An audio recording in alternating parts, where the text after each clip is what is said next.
Hands going up from students at Parkside Elementary School in Coral Springs, Florida, all eager to ask Carter Bonas, the teenage CEO of Spectrum Golf, about his success.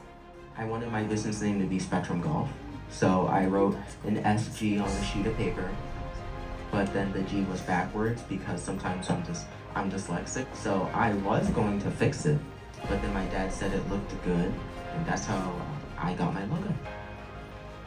Carter, who is on the autism spectrum, is a former student at Parkside.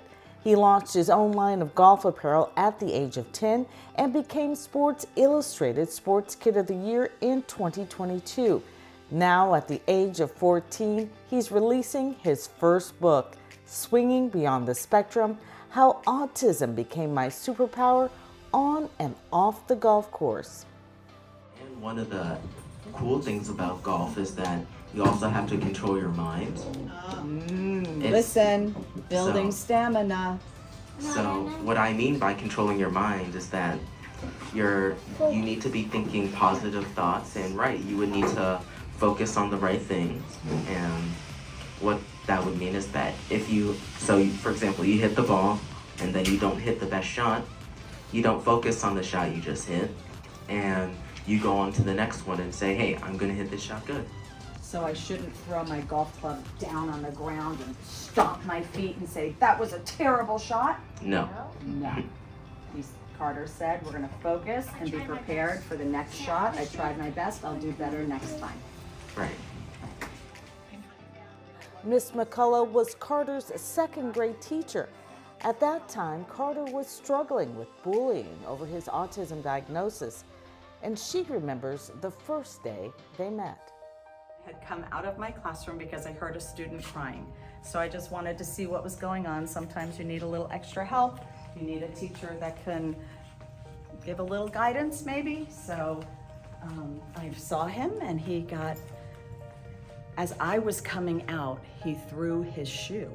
And it didn't hit the teacher, but I knew something was wrong. And so I had walked over just about here, and I asked if everything was okay, and she said yes, but this is Carter.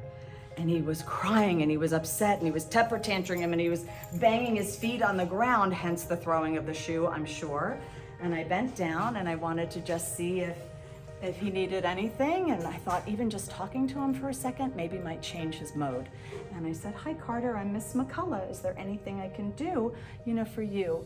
And he just kind of looked at me, and he did stop crying, and it's embedded in my heart all these years. And I was pleased that he stopped crying, and I just thought, okay, I think I can move on, and he'll be able to move into the next section of his day.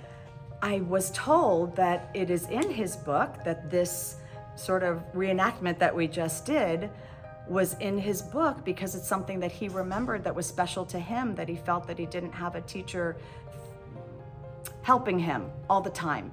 So I'm really grateful that I was able to be there for him as a little one when he needed that. Even though we're all here supporting him all the time, when you get that frustrated and that upset, sometimes someone else just lends a helping hand and it works out. So I'm glad that I was there, and I'm glad he remembered so much. As you can imagine, Miss McCullough is in Carter's new book. You'll be able to read how he describes the first time he met her. Carter's book, Swinging Beyond the Spectrum, is now available for pre-order on Amazon.com. You can also meet Carter in person at his upcoming second annual Autism Awareness Golf Tournament and book signing Saturday, April 26th at the Country Club of Coral Springs. Register, be a sponsor, or donate at carterspectrumgolf.com.